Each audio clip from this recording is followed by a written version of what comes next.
You're listening to Talkville. We are at the end of the year. We're doing a little recap. We're halfway done with the actual series. By the way, if you really want this show to continue, I beg of you, join Patreon and become a patron and support the show. Because we want to do another season, but without you, we cannot. Period. The end. Got a lot. There's also, a lot of it's just going to get more funny because your character's not around. And well, I'm around for the next two seasons, but if you want to hear season 6, we're halfway done. Big thank you to everyone who has been with us for over the last 5 seasons. Crazy how time flies, Mr. Tez. It's wild. If you haven't seen it, myself, Ryan, and Tom did a live watch through of season 5 finale over on the Patreon. So again, go to patreon.com/talkville and become a member. Before we head that was funny. It was really fun actually. We're also doing another add-on for Patreon. It's like the grand tier, and there's a lot of perks. So you want to check out the grand tier. Since there's only 5 seasons left, we wanted to add something special and do something. Before we head into season 6, which will start in a few weeks after the holidays on Wednesday, January 22nd, we wanted to recap season 5. So what are your guys' general feelings for this the season of the show after getting through season 5 and heading into season 6? Earlier on in the season, we had a conversation with Al. You called Al, and he claimed that season 5 was the best. What about next season? Season 5, is that a good season? Well, no, it's great. This is like our lowest season, we always think, in terms of like season 5, we were basically up against it with the network. We thought it was our last chance, and we went out guns blazing, and that's the reason we got to 10. Is 5. So we're really proud of 5. And to be honest, I don't think he was wrong. I mean, Al's never wrong, but like, did you guys get that sense too? Yeah, I like, thought season 5 was the best for me. I don't know about Ryan. I agree. Oh, Jesus, that was loud. Yes, yeah. I agree. You agree?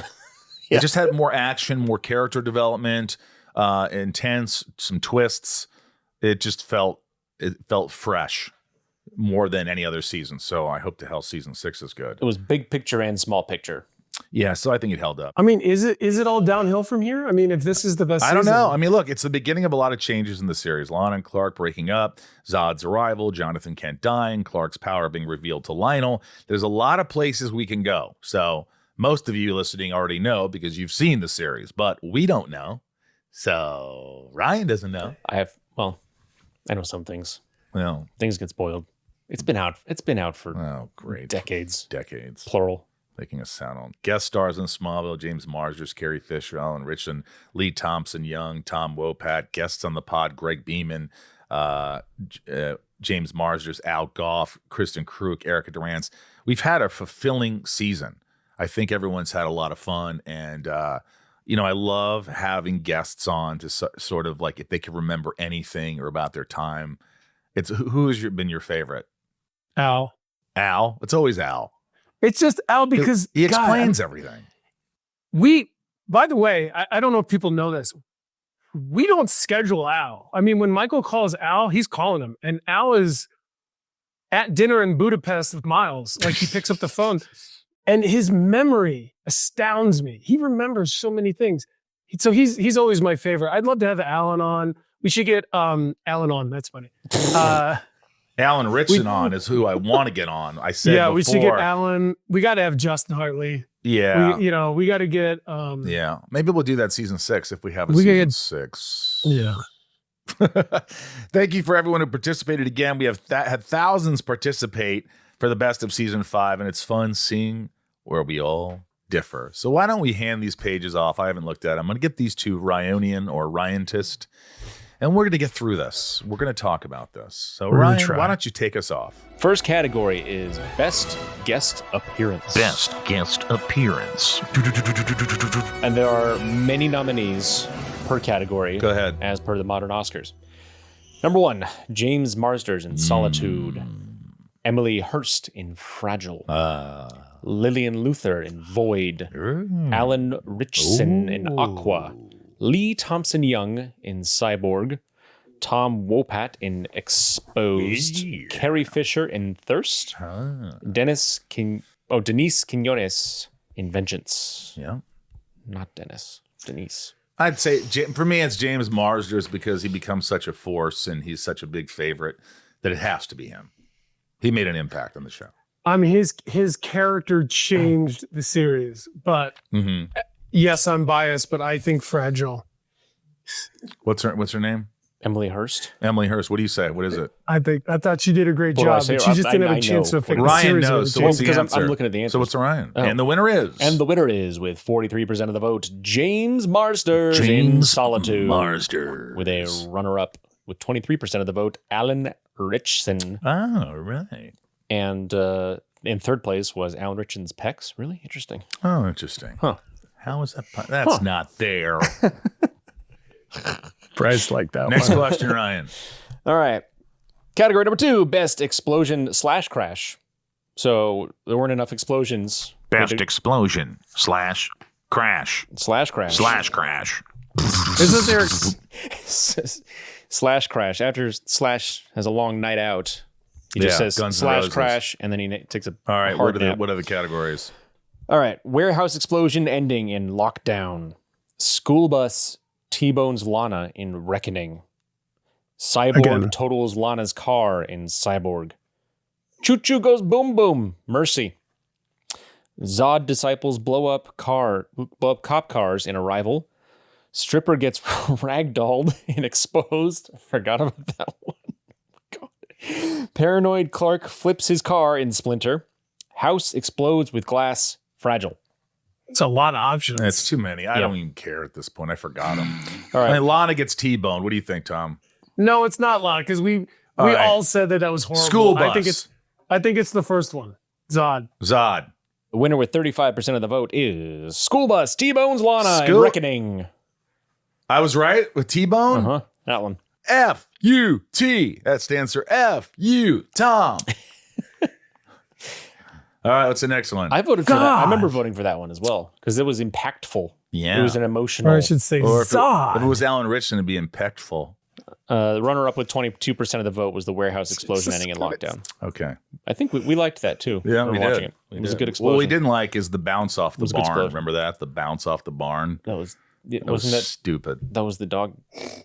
Yeah, that was weird. Yeah, it was weird. Next All right. what's the next one? Best sad moment. Best sad moment. Lana and Best- Clark breaking up Well, Was what that is on it? there? again. What is it? All right. Number 1, death of Lana Lang in Reckoning. Chloe reunites with mom in the mental hospital in Tomb. Lex sees Lana die in childbirth. Lexmas. Kind of sad. Lana gets heartbroken. Hypnotic.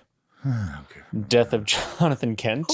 Reckoning. Oh, that's the one. Martha finds out Clark died in hospital, hidden. Moving on. We don't even care. Or Jonathan Kent. Lex overlooks the city alone in Lexmas. No, it's Jonathan Kent. We both agree. Yeah, it's Jonathan Kent. With 74% of the vote, death of Jonathan Kent. Reckoning. Runner-up with 12% was the death of Lana Lang.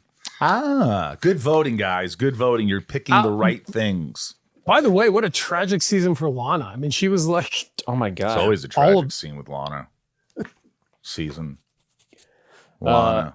All right. Most confusing moment. Most confusing moment on Smallville. The security guard impressed by the Ford Focus in Solitude. That wins. that's it. That's it. That's not, but That keep was going. effing horrible. Number 2, why Lex was testing on sorority vampires? Thirst. That's pretty stupid. Number 3, shaved head assassin making Lois take the shot in That was Fanatic. stupidity. Number 4, Jonathan Kent storing kryptonite in the house in Solitude. Idiotic. Then kryptonite skeleton has been in the walls this whole time. Dumbo. Tomb. Dumbo. Clark, you're hypnotized. Explanation in Hypnotic. That's it. That feels like a Keanu quote. That's why I said it like that. You're hypnotized, bro. Clark, you're hypnotized. Yeah. Cans. It was just cans. I think it's the car when he says. There's 2 more. Oh, sorry. Jonathan Kent's long unspoken love of baseball. That was dumb, but I didn't care. And then Clark explaining how he came back from the dead and hidden. Yeah, they're all dumb. I'm gonna go with the. I'm still gonna go with the first one or whatever of him with the Ford Focus. What do you say, Tom? I don't know. They're all so good. They're all so dumb. There's something about the Jonathan hiding the kryptonite in the house. That's but, pretty dumb. Yeah. You want to go with that one? Yeah. All right. What is it? Well, it seems like it was a pretty close vote because the winner with 22% was Clark explaining how he came back from the dead and hidden. Oh. And the runner-up with 20% was Clark, you're hypnotized. Clark, you're flipping hypnotized. I think I voted for the baseball one because I thought we were all sort of in agreement that was odd. All right. I would say that Clark, you're hypnotized is like 80% close to Sam saying, damn, who's that? It's very Like, close. that's how good it was. Oh, boy. It's very close. Best kiss, best smooch on Smallville. Smooch booch. All Well, right, it's going to be Lexmas. let's see. Let's see. Lex and Lana first kiss in Fragile. Clark and Chloe goodbye kiss in Vessel. AC and Lois kiss in Aqua. Good God. Lex and Lana's cityscape ending in Vessel. Clark and Simone alley fornication in Hypnotic. Clark and Lana Coldplay foreplay in Mortal. And the last one is she says yes to the marriage proposal in Reckoning. This one was a close one. Reckoning. I don't even remember the choices. I'm going to just go with Lex and Lana's first kiss. The tongue noises in between. What is it? The winner with 29% of the vote was Clark and Lana's Coldplay foreplay, Immortal. Barely beating out the runner-up, the marriage proposal in Reckoning, as Tom said. Tom. No pun intended. Here we go. Next question. Best save. Best save. Number one, Clark saves Chloe from car crashing the Daily Planet Vessel. Not that good. AC saves Lois. Oh, that was the flip. That was the 180 degree. The car comes in. Yeah. That was pretty cool. That was It was cool. cool. pretty cool. It's practical. AC saves Lois bumping her head in Aqua. Okay. Wasn't bad. Clark saves Lionel from falling out of Luthor Corp in Vengeance. Ooh. Clark catches elevator with Lionel and Martha That was in cool. Mercy. Clark jump save opening stunt in Fade. Clark's rocket save hidden. Clark helicopter save exposed. Clark slow-mo saves Jonathan on stage in Fanatic. Rocket save. Got to go with a rocket. Sounds big. You know what? I think you're right, but I think the elevator save. Those are my better. choices right there. Those are my two. Yeah. The rockets first. What is it? Well, those are the top two. The winner with 30% of the vote was Clark's rocket save. in Yes, rocket save. I got it. Hidden. And then 19% got the elevator. I think I voted for the elevator as well. Yeah, because that was- it's a rocket. It's like that's what the fans want to see is rocket shit. And it was done well too. Yeah. Best fight. Best fight on Smallville. Clark versus Zod Disciples Arrival. Huh. Fine subdues the paranoid Clark in Splinter. Clark takes out Fine in the Fortress of Solitude in Solitude. Underwater super fight Aqua. Very cool. Clark hypnotized, kicking ass in Hypnotic. Clark knives Fine in Vessel. And Clark and Lex exchange blows in Mortal. I think they always want to see Lex and Clark throw blows. So I'm going to go with that. They like to see blows. Tom? I think it's the Fortress of Solitude with fun. And the answer is? Those are the top two votes. But the winner with 35% of the vote is Clark and Lex exchange blows in Mortal. Yeah, I know what the fans want. Tell me to write this show, boy. Clark taking Let's out hear Fine the sound was effect for that 25%. one. All right. What's that, Bryce? So let's hear the sound effect for that one. Which one? Clark and Blows. Lex exchanging blows. Blows. The Rosenbaum rating: three roses best, 3 bombs. The worst halves count. Okay. These are the counts. Rosenbaum ratings. So we're still waiting on Patron results for the final 2 episodes. Okay. But highs and lows of season 5. Tom's high was he gave 3 roses to Lexmas and Reckoning, and Tom's lowest was giving a heater for Tomb and Hypnotic. That's all your lowest was a heater? Yeah. Lame-o Calrissian. Dude, come on, bro. Michael's high was a 3 rows for Lexmas and Reckoning, and your low was 3 bombs for Thirst. Yes. I went deep on that one. 3 bombs. I don't think we've ever had a 3 bomb before. A throm? Throm. We've had a throm. I think that the best thing was when we had Kristen come on and her reaction to it, because she's not attached to it, but like just bringing it up to her reaction was priceless. She's when like, she was I on don't know. the podcast. It was right. great. That was one of my favorite guest spots because she had free range. My high was 3 for also Lexmas and Reckoning. We all did the same. And my low was a 2 bomb for Thirst. Nice, Ryan. You and I are on the Look, same line. we see the darkness. We see the darkness. The patrons high, as of this recording, was a 2.7 rows for Reckoning. All right. So that's pretty good. And the low was a 1.1 bomb, also for Thirst. Okay. So we all agree that Reckoning was the best and Thirst was the worst. Thirst was the worst. Thirst was the that worst. Should be song. Reckoning was That's the t-shirt. best. Thirst was the worst. Thirst was the worst. Yeah. Thirst was the worst. 3 bombs, throms, bombs. But here we go now. Rosen bombs. All right, here next. But again, that is the scores as of this recording. There will be an updated score in the episode description. Great. Just FYI. Looking forward to that. Let's see. Oh my God. Look, I was given an Excel spreadsheet and now I have to read it and now my brain is doing backflips. So let me do it. Here. All right. Ryan's favorite scene. Season 1, I won with 9. And Tom only had 3. Season 2, I won. Tom had 5. I had 6.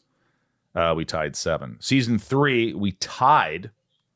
Season 4, I won again, 4-2. Season 6 or 5, I also won 4-2, and we tied 14 times.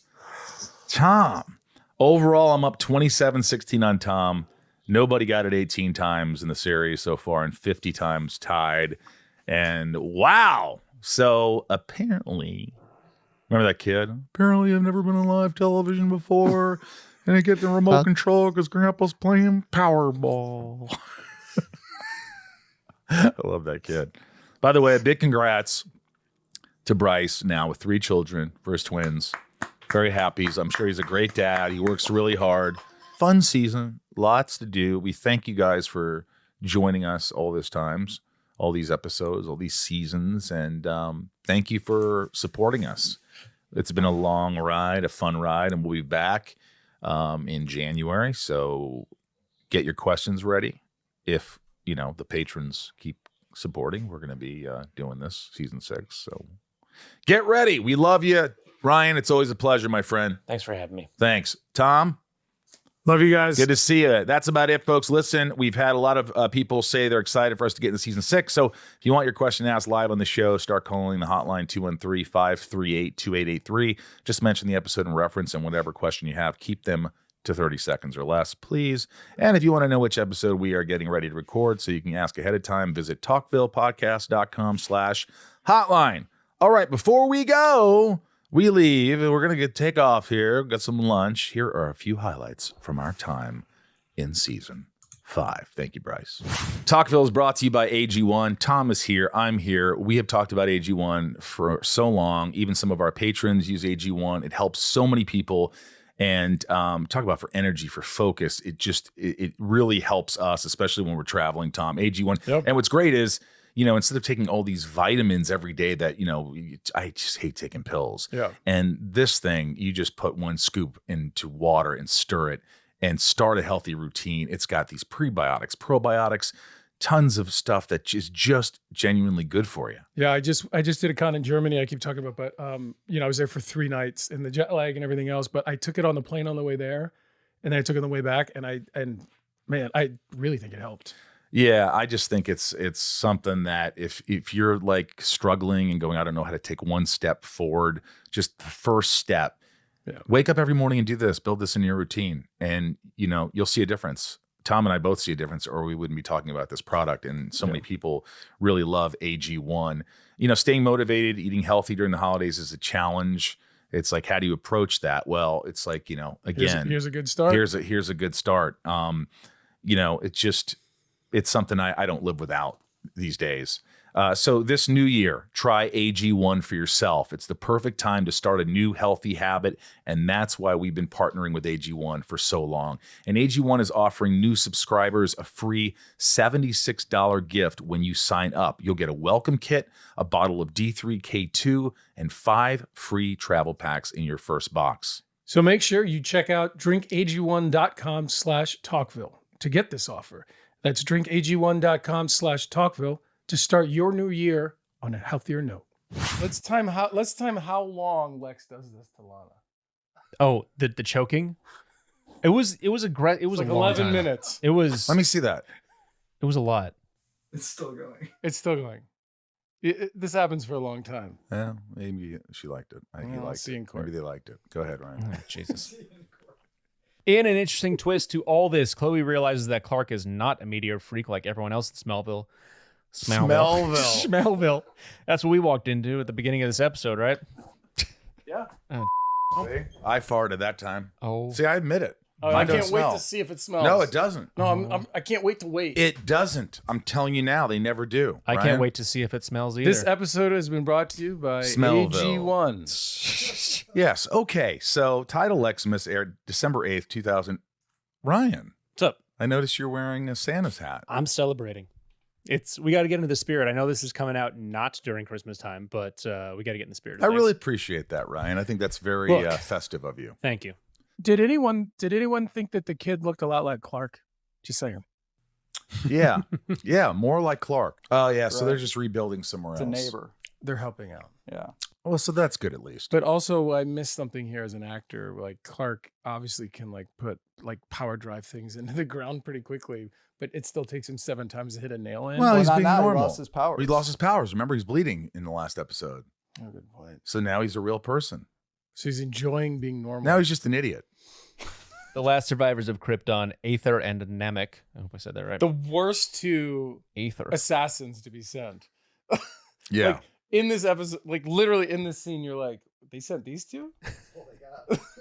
It's like, Oh, they did a kick-ass you're right, job 'cause in the it's beginning. the last 2 survived. You're right. That's it. Yeah. It's the last 2. I mean, maybe that's it. Yeah. But Clark really holds on to that crowbar. The rebar. Yeah, that thing is The rebar. like, rebar. I remember Al took me out to dinner at the Santa Monica Promenade to talk to me about it. And I was excited to do it, but I remember telling him, Al, I got to be honest with you, I'm a Batman guy. And he's like, what? I'm like, yeah, man, because when Batman goes to work and tries to save the day, you don't know if he's going to make it home, because if you shoot him, he's dead. So it's exciting. Yeah. But Superman is gonna be fine. We all know that, except if you pull out kryptonite. Right. And then you get that moment when Superman has to risk his life to try to save people, and that's the ultimate hero moment. And I said, you know, in movies they always pull out the kryptonite because you have to have that to get that moment in the movie. It's every time. But you're doing a TV show, man. You can't do that every week. What the hell are you going to do? And he just looks at me and he goes, James, man, relax. My Superman is a teenager. He's vulnerable to everything. And I think I dropped my fork because I realized that that's the answer. That's how you make Superman vulnerable. That's how you give him adventures. The 2 meet face to face underwater, and AC makes the first move with a water hand blast that sends Clark flying. We might have to have a water hand blast shirt made. That was the slowest slow motion fight I've ever seen. It was kind of cool. I liked it. The most unbelievable thing in this episode, that AC, a sophomore from the University of Miami, would leave to spend his summer in the middle of Kansas. Well, he heard about this incident that was happening, so he Yeah, he is. Well, I mean, he's like Activist. he's Aquaman, for F's sake. Yeah, seriously. So he's going to go save, when he hears about these things going on in the world, he goes and takes care of his fish because his fish are his family. There's blood, there's genes, man. I'll give you a quick synopsis. Because she can't find a place to stay at school, Lana Lang tries to join a sorority, and turns out they're vampires, and she gets bitten, and she basically gets red kryptonited. That's how I saw it. It's like it's like this. It's the same. Yeah, right? it's the same thing. Just wear some tight clothes and be, I don't know, vampy. There you go. You know what's Well, fun? thanks for being here. That was great. We'll Yeah. see you later. Yes, you're welcome. I mean, Lana's been a witch and like traveled through time and stuff. She'd be like, okay, I You get should it. say that. He goes, I hey, get you it. were a witch, so don't tell me about my business. Michael, if you don't normally read scripts, are you just completely lost in an episode like this? Like if you This episode, I had to read the script because it kind of Okay. intertwines, and so I would read it, but because I realized, I'm in these scenes, what's going on, and then I would read it. So Got I it. would read them sometimes. Yeah, Not because you'd be like, why am I kissing Lana? And to Ryan's point, I put $100 down that Kristen doesn't remember doing this. Yeah, of course. I don't remember it either. As much but as Michael remembers. when you read the script and you're like, are you freaking kidding me? What was your first reaction? One of no surprise. I was like, okay. And you know what? When I first read it, of course, they included the part of the scene where Lois gets up there and she thinks she's doing really great, and then she bails on stage. And it was supposed to be comedic. But then they just cut out the comedy, and then I just looked like a stripper, which isn't a bad thing, but it wasn't what my aim was. We see the sorority girls carrying out Pizza Boy's dream by inviting him into their hot tub. Oh, boy. This quickly turns into a nightmare as they go underwater. Ryan's favorite scene. I'm calling it. And bite his head. Vampires are on Smallville. That's what we've all been waiting for. That scene in the jacuzzi, I just thought was just deplorable. I mean, it's It's a little out of context, little out of character for the show. it just was like, oh my gosh, you're insinuating that she's doing, I'm not going to get into it, but that was like, I was like, I was kind of disgusted because I care about the show, and I was a little bit like, how did they allow this? They didn't need that. Any final thoughts? That's it for that's it for the episode. Stick around next week as we come on Barbie. Come on Barbie, let's go party. And talk about season 5, episode 3, Aqua. And then things heat up with foreplay to a tune of Coldplay. I thought when the camera was panning away that we were going to see Lex Luthor as someone looking from the shadows. I did too. I mean, there were funny moments because those vampire teeth really make you lisp.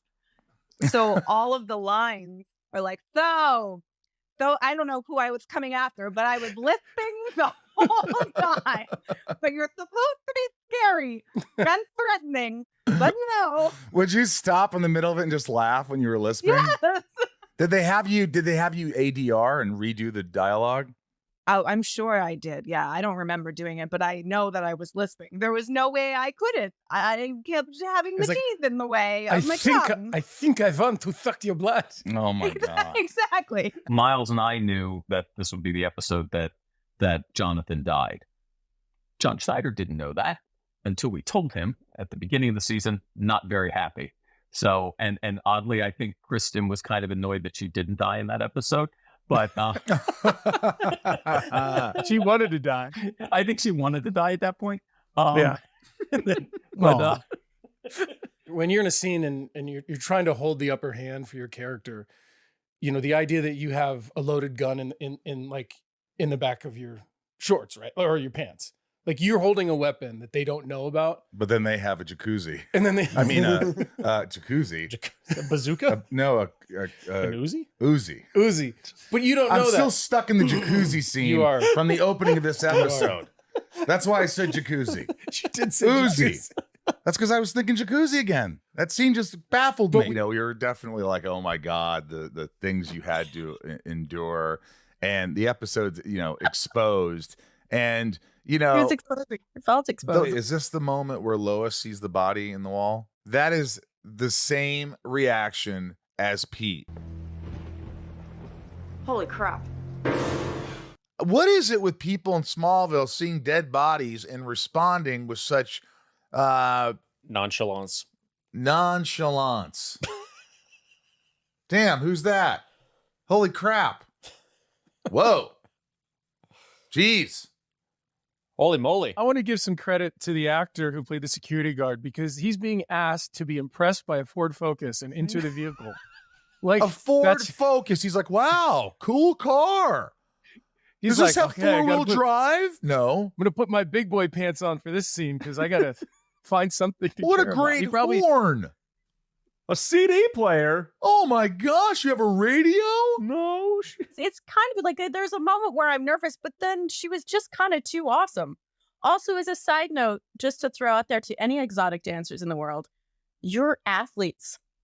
Oh, You're yeah. really good at. No, you're they're strong. amazing. They're amazing. You know, my acquaintance at the time took me and trained me to do. There's half the stuff I couldn't even aim to do. Pole dancing is really difficult. I tried it once. It's very hard. It's very hard. No, You have I to have did. a lot of I upper did. body strength. I dated a girl who did it, and she had a pole at her house. And I tried it, and I was like, oh my gosh, you have to have a lot of strength and courage. Yeah. Lots of courage. you were like, Michael's like, this is too hard on my back. Can you show me how you do it? Yeah. Now it's hard on my Sketch. mind. Let me ask you Clever this. as always. Lex is also his main competition. So if his competition is in a wheelchair, then that sort of makes him feel like, it doesn't feel like an even playing field anymore. I think he likes the challenge, and I think he likes to. I never thought that.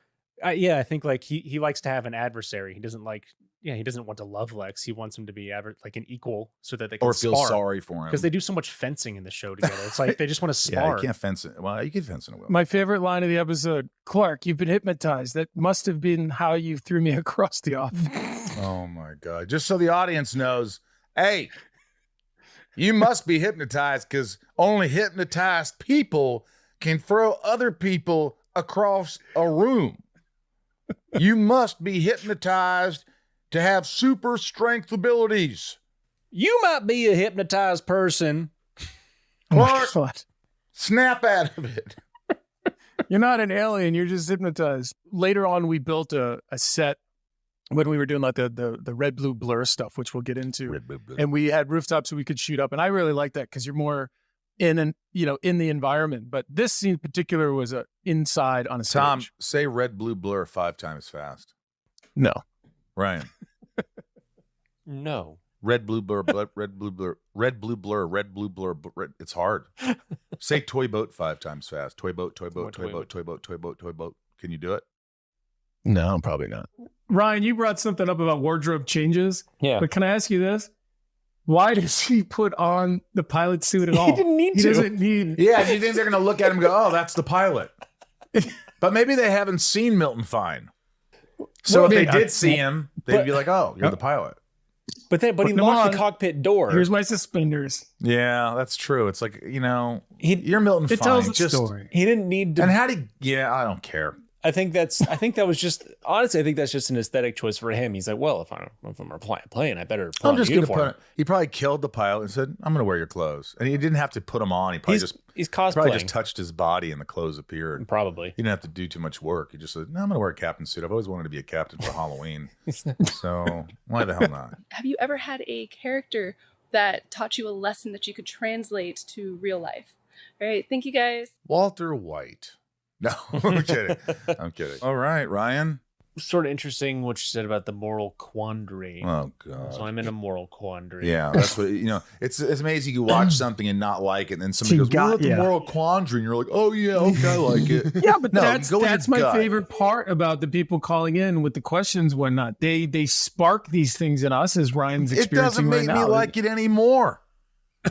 Moral quandary or freaking you could have a carnival in this episode. And I Isn't that wouldn't why like we talk to people to maybe have like a new perspective and like maybe like it. Look, were you entertained when you watched it? You don't watch it because of like some meaning unless the meaning is really like deserved. we're at the end of season 5. I'm gonna have to start that. And suddenly the Fortress of Solitude rises around it as Elsa enters his new home. Who's Elsa? This is Bryce who has young children. Tom knows what Elsa is. Yes. What is it? Oh, Mermaid?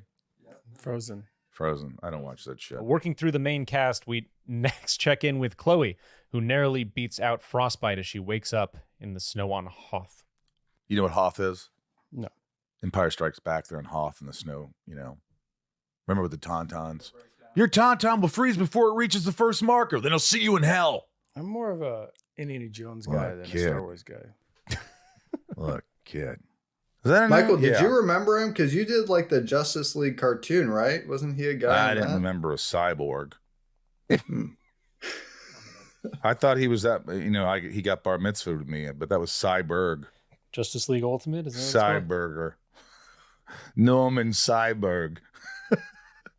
Yes, I would like to read this part of the Torah. My name is Norman Cyborg. She stands strong and tells him to put an egg in his shoe and beat it. Yeah, put an egg in your shoe and beat it, but not in my dorm room. Get out of here. Yeah, yes. I like how because I was like going, oh my God, she can't believe this bullshit. And then she's like, you're doing this again. You're deflecting. I'm not going to stand for it. I'm going to leave. And good for her. She looks smart in that position. And Clark looks, like an idiot. Yeah. It looks like Clark. After Clark's failed woodworking that evening, we cut to Jonathan doing some carpentry of his own in the Kent barn. Good one, Bryce. I wouldn't have left. It would have taken us 2 more hours, and we were exhausted. So I ran interference for you. You don't want your headphones? Only because you're louder. If I put those on, you're louder. No. You're fine. Put your headphones on. So nice to have you. Talkville is brought to you by Policygenius. Tom, the heart of holiday traditions is family, and you have a nice family. I'm usually alone. But, the question is, what happens when you're gone? I hate to bring it up, but that's a big, and this is why Policygenius is so important. What happens when you're gone?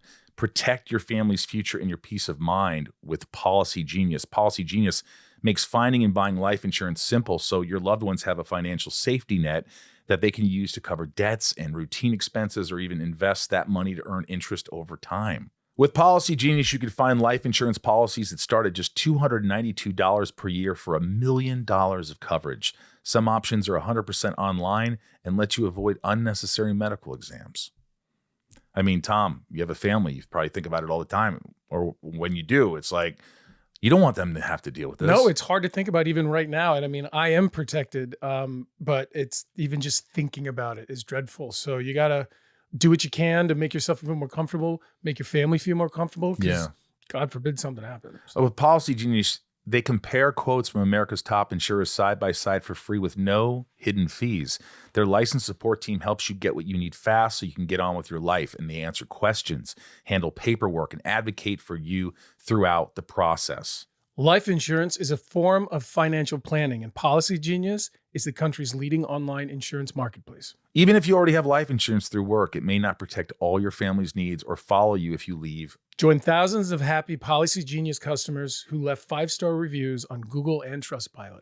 Secure your families tomorrow so you have peace of mind today. Head to policygenius.com or click the link in the description to get your free life insurance quotes and see how much you could save. That's policygenius.com. The title of the book, The Talented Farter. Yes. Never. This is a wonderful story about a little boy whose only gift, his only real talent is tooting. He can make his toot sound like everything you hear in everyday life. So little Michael loved Halloween, but nothing frightened his friends more than when Michael would stink up a good scare. Can you hear that? Oh, I heard it. It is a lovely story, and it's beautifully illustrated by my friend Heath, and Simon & Schuster's putting it out. It's going to be in tons of bookstores and available on Amazon. I'm so proud of it. Clark and Lana wake up in bed together after a long night of gland-to-gland combat. They try to sneak out before his parents notice. However, Jonathan and Martha catch them red-handed and then begin the good cop, bad cop routine. It's under our roof. Oh, good. One of my favorite parts is when Lana leaves and Clark moves past Jonathan and he kind of like flinches a little bit. like Jonathan's going to hit him. I don't know if you noticed Jonathan that. looked really pissed off in this scene. It was pretty funny. But Yeah. How else would they shoot it? It was a oneer. Yeah, I know. But how long did it take you to learn it? Like, do you play piano? I mean, this is a fan question. I don't think the fingers matched. Maybe you'll never know. I don't think they did. You'll never know. Watch it again. I did a scene on Lucifer. They wanted me to play guitar. They wanted me to play that song that you like, which the Johnny Cash song that he covered, "Hurt." And they were like, "Do you know how to play guitar?" And I said, "Absolutely not." And they go, "Do you think you can try?" And I'm like, "No, it's gonna have to be in cuts." Like, I'm not gonna lie to you. Okay, I'll be honest with you. I didn't play piano. But you know what they did? No. So I'm there, and they put someone with a suit on, and his hands went like this in front of me, and he played blindly, and so it looks like it's me. So when they pan up, That's funny. that's how they do it. Did they put his hands through your shirt No, like a man? just to the side. I just held my hands to the side, and they made it, because all you see is the hands, and when they tilt up, they don't go to my body. It's dark, and then you just go to my face. You know, it's funny. If I were you, I would never tell that story. I would have just said yes. All right, maybe I played let's cut that, Jason. I did this. I played piano because I am an acteur. Tom, what was it like working with James on set, and do you have any memories you care to share?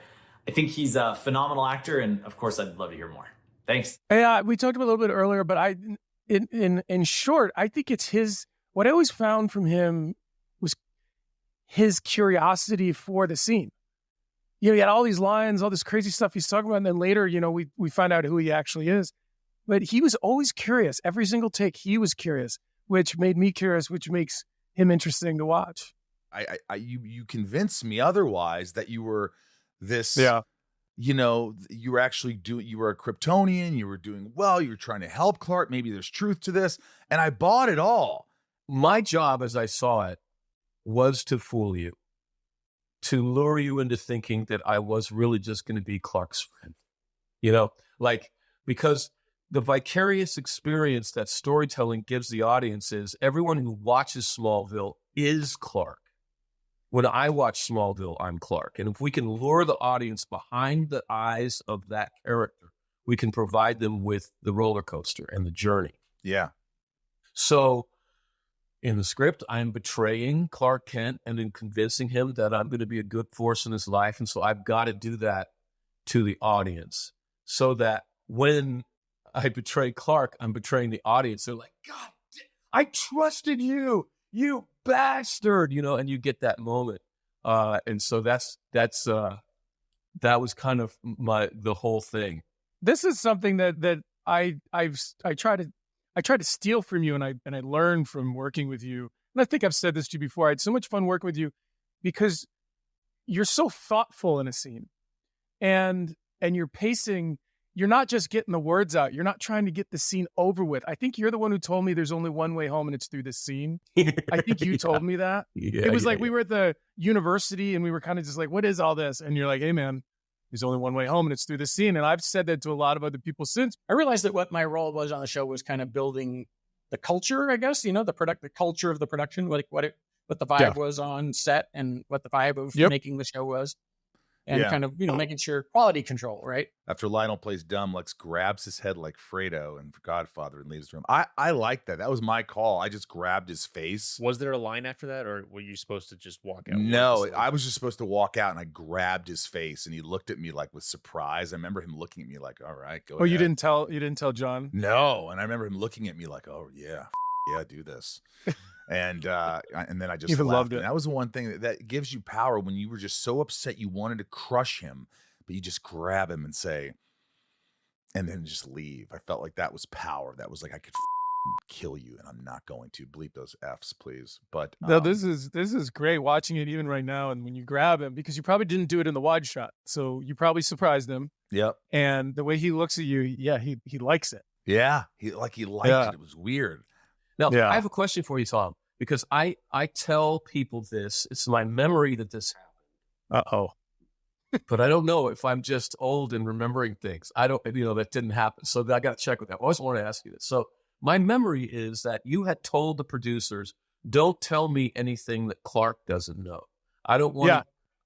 Okay, I'm not that old. Yeah. Good. Okay. So does that mean that in the beginning, you just thought I was Milton Fine? Yes, absolutely. Oh, yeah. In fact, here's the other thing, and there's another example of this. We had a character named Martian Manhunter who came onto the show for a couple episodes. Now, I know now who Martian Manhunter is, but Tom on Smallville, I didn't know he was such a big deal. I didn't know anything of it. So when the guy comes and he's telling Clark all these things, I'm like, I'm hearing it for the first time. And that was so we did that a lot because we joke with Michael because he didn't he only read his scenes on the show. He didn't read, so he had no idea what was going on. I did that on Buffy. Yeah. So it's all news to him when he watches it, and it's the same. It's the same idea. Because I don't. But my character doesn't know what they're saying. Exactly. I don't know that stuff. Exactly. If you don't know what your character would never know about that. Who gives a shit? Right. Like Meryl Streep, the best actor in the freaking world ever. Better than De Niro. I'm sorry, Bob, but she will read the script like I know him, Bob. Like she'll read the script just to see if she wants to take the role, and then she'll never read it again. And then she'll just film each scene, not even remembering if this is the first scene or the last scene of the movie, because her character doesn't know if it's the first scene. And you know what that brings out? Inadvertent ambiguity. Exactly. Enforced, chosen ignorance, so that I don't have to act like I don't know what's about to happen. I simply don't know. And I got to say, Tom, I've ripped that off from you ever since you told me that. That makes me so proud. It's so smart. Look, I really mean it. Like now that it's been, I came on in 2002, right? And I left in 2007. Now it's 2024. This is the highlight of my career. It was I look back on everything I've done. This is the fondest, I think, because I really felt like it was such a family, and I really did feel like I was nurturing your guys and your guys' careers. And frankly, Tom, what you just said, much like if this is when I left, after this episode, you were ready to run on your own. You didn't, both you guys, right? But Tom was less experienced as an actor. I think at this point you were ready to take the ball, and you started directing yourself real shortly after this, right? Like the next season. Yep. I do remember it being a big deal on the day that it was actually Kristen that I picked up, because they were like, hey, do you think you can pick her up? I'm like, can I pick her up? Yeah. I'm like, yeah, I think I can. And then I remember, because Kristen had a stunt double there, and they were like, do you want to use that? And Kristen was like, no, I mean, I think Tom can pick me up. And so that was kind of cool. Like, there's not a lot of cuts there. Like that's good. But anytime you can make it more believable and see the real actors. So all you remember is you didn't like this episode. You fought tooth and nail. I think I fought to change this episode, which didn't really get me very far. But yeah, it was a tough one for me. And maybe it wasn't just this episode though. It was just the straw that broke the camel's back in a way.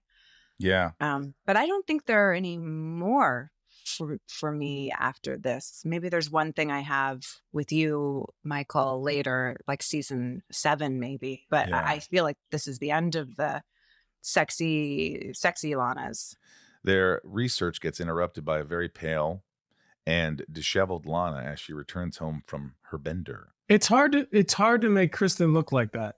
You know what I mean? But she looked. I thought the look. It was believable. It was, but it's not easy to do that to her. No, I know. She's so pretty. This was actually like the squirmiest I've ever gotten watching. I was really Smallville. uncomfortable. It was super uncomfortable. You know what it was? Because I think what it was is she wasn't old enough. Like she looked like a young girl, and it made me uncomfortable. It was all like it just was weird. Maybe it's a testament to her acting too, but just the entire way she went about doing everything just made me very, very uncomfortable. Yeah, which I guess she's supposed to do. But yeah, and I think also just like when she went to go actually shave her head, I went, oh shit, she's actually doing it. She's actually shaving her head. And then I thought about the things that you thought about, like, well, was she getting paid for her episode? That's a lot, man. I think the definition of crazy is when you shave your head and then show up to somebody else's office naked. I'm pretty sure that makes you crazy. The episode ends with Clark and Martha emotionally watching old family footage with a bye-bye send-off from Jonathan. I'll tell you what, you got me. Yeah. I got teared up. I thought it was emotional. Both you and Martha or Manette brought it.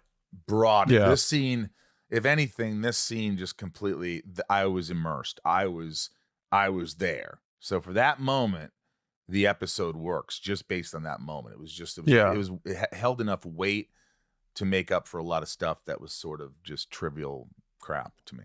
I've said this before, but Annette just always was just so present and available to allow emotion to happen. Yeah, like she's so great. But like that. I think it helps you because you were very vulnerable and you were so much. You were great in that moment. You nailed it, and I think she helped you. Yeah, for sure. And just being there, and props to the production. They had that video there for us to watch. We weren't looking at a blank screen. And that really helped. Was that the first? So that was like the first time you saw it, right? You didn't know what you were looking at. That's cool. Yeah. How they shot it was cool too. How they backed out and you just see you two in the TV. It was awesome. Yeah. When you fear something, a lot of times you want to get away from it, fight or flight. But when you embrace it and you work on it, and it's so much more rewarding when you do it and you say, hey, I accomplished that. Now, with me, unfortunately, you think that once you accomplish something that you work hard for, you'd say, okay, I can always do this. But you always go back to that same place of insecurity every time and build it up again. And it's like, you wish you'd always have the confidence and you didn't need it. And you have to fight through all those insecurities and fears. Well, I also, Michael, you and I've talked about this before, where some people, the process or the process is what gets you Canadian. focused, or you process. If sometimes people have to get frustrated to get focused, and it's a lot of wasted energy. Some people have to be scared to get focused, and you just have to figure out how you like to work. Yep. And almost step back sometimes and be like, is this just me doing this? Yep. Or do I really need all this? Or Yeah. you don't get. I'm not saying you can fix it. Don't you think it changes over time, though? Like, I feel, for me, as I've gotten older and certain things have happened that I feared or I was anxious about so many things. And then you just, whether you like it or not in life, you just keep going. Yeah. So it could be like a particularly humiliating experience, or it could be tragic, or it could be super funny. And if you're healthy, you just keep going. And so then you realize, oh, the world did not end, even though I had created all of this fear around it. That's true. I mean, you will not die. You may fail miserably. You may look like an idiot. You may be embarrassed. You may feel shame. But I always say those moments are fleeting. They're ephemeral. They're not going to last forever. I'm pretty sure this is the episode where Chris Sayre fell through the ceiling. Oh, God. Oh, on that hanging stunt? Oh, shit. Were you right there? No, I was in my trailer. But apparently, so he fell off like 25 feet down off of scaffolding or whatever. Oh my God. And his body, and people say it was so terrifying because he was just like this. Like all the couldn't wind breathe. knocked out of him. I mean, he couldn't breathe, and every bone in his body was pretty much broken. He had to go to the hospital and really recover. Even Charlie's here. That's nice. It was more than that, dude. It was a warehouse, and it was like 40 to 60 feet, and he was on a decelerator. How did he live? He was on a decelerator, so there was no pad, and the decelerator failed. So he hit concrete. Sit. Oh, concrete? Oh, damn. Dude, I don't know how he lived. Because they don't put a pad down, that's why you're on a decelerator. Anyway, I don't know if that's a part of this Did that episode. change after that? Were they? I feel like they would have like a failsafe in case that happens. Yeah, I mean, listen, when he ends up throwing Lionel off the building, I think it's this season, there's a dude who does like a 60-story decelerator. And there is stuff there, but I mean, like, if the decelerator doesn't work, he doesn't survive. It's crazy, man. Those guys have such balls. Kristen picked up on that because she kind of keeps her character just kind of moving. So I'm like, kind of being like, oh, Lex, you're so cute. And she just kind of kept it going. So it all revolves around her. She keeps it going, which allows you to just observe and sort of try to be There was an sort of out of improvised line where I go, what the and they cut. But they kept it because it was really that's how I felt. Like what the fuck is going on here? I remember I had in the first take in the alleyway with the ski mask, I had made this artistic choice to have it on like sideways on purpose. And it was like action, and I jumped in and it was sideways because like I was trying to pretend like and was like, good at this. You're the mask. Janelle just like within a second he goes, Tom, what the hell? What are you doing? Your mask is all messed up. He had this little voice, this accent. By the way, I like that you didn't milk it or sugarcoat it. When he dies, he just looks at his wife and he looks at Clark and he dies. He doesn't sit there and go, I love you. You've always been a great son. You could have hoked it up a little bit and you didn't. It was very subtle. And I think I think a lot of that credit goes to Greg Beeman as well. So I think Michael, I'm sure those takes existed. And I think we got to a very simple, because, you don't want it to be too. It was just perfect. It was so abrupt, but he just looked at his loved ones, smiled, half smiled, and then just died. And it was like, because, I bet there was something written where it was like, Clark, listen to me. You take care of your mother and, you do this and you're a good boy. And Martha, you're always the love of my life. And, it could have been so cheesy. And it probably would have worked in a way, but this really hit me. After a captivating, historically laden speech, Samantha Drake jumps at the opportunity to get a pic with Lex. She was creepy. Yep. Right away, I'm like, creepy. And I originally thought one of the dudes was going to be the main creeper, but it was her, and she was exceptionally creepy. It was her, and she had to shave her head for this episode, so she auditioned, and the audition, they said, you have to shave your head for the role. Now, that's tough, because you're not getting paid a lot. You got a week's work, and you're shooting in Vancouver. You're not going to work again for a while. Canadian. But you're going to be bald for a good 6 months before you have hair. Really a year before you have a full head of hair. That's a risk. I wonder if she got double pay. They might have given her, for shaving her head, they might have paid her more. I don't know. One of the hardest things to do as a character is to be asleep or unconscious and wake up. And there's there's a lot of famous actors who do it different ways. Do you have a technique for your wake up? Because it is a thing. Do you not think about it, or do you plan it? Think of okay, what was my problem? He strangled me. Okay, so I'm on meds, and my throat is hurting. So I just it's like here, and then you have your eyes closed, and then and you're starting to feel it, and it's like your eyes slowly go open, and you just kind of look around the room, and then you start to. But a lot of directors will say, "That's great.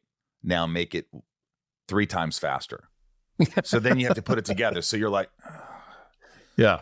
And then wake boom, up faster. And then it works, but just know your beats. It's like throat, eyes open, room, Lana. Yeah, because what I like about what you're saying is the throat is what wakes you up. Yeah, I'm uncomfortable. My discomfort wakes me up. Back on the farm helping his father with chores, they get interrupted by a hazardous driver peeling into the lot. It's Senator Jack Jennings, who wants to milk the Kents for their farming relationships for an upcoming election against Lex Luthor. John told me recently at a con that because we brought this up, this specific episode, and he said that was actually a General Lee that the show painted blue and then had to paint back to General Lee just to use it. Which sounds ridiculous, but serious? they wanted that car. And I guess it was, locally sourced in Vancouver. So I don't know, I guess they convinced themselves it was cost effective, but that's an actual General Lee car. And I love this banter between the two of them because I thought it was cool. Yeah, it was cool. I mean, it was cool. I mean, if you're going to have, John's co-star from Dukes of Hazzard come into the scene, you want him peeling in like a sick car. And they did a couple of shots, a couple of references. They do a couple like Dukes of Hazzard shots of the car jumping and all that stuff. It's fun. This is the dream that I always had, and it's how could this happen? It's like everything you've always wanted is right there in front of you, and then it's taken from you. So it was pretty. I also think that we talked about him before, and you and I are big fans, as we said, but having somebody like Rick there while you're doing a scene like that is like extremely helpful because you can he's there to help you, and he's got such a great. Yeah, I felt that. He looks like a gentle Santa Claus who likes to hike mountains. Saint Rick. You know what I mean? He's very Saint Rick Rosenthal. Saint Rick. Do it again, Michael. I loved it. Be more emotional. Shut up. And remember, folks. Always hold on to Smallville. Always hold on to Smallville. Always hold on to Smallville. Always hold on to Smallville. Always hold on to Smallville. And we can't forget our wonderful patrons. We love you. Thanks for supporting this podcast. Here we go. Top tiers, patreon.com/talkville. Leanne P, Raj C, Santiago M, Little Lisa, Thomas, Tom Turner, Shane W, Betsy D, Abby P, Ray Harada, Karen Apple M, 99 more.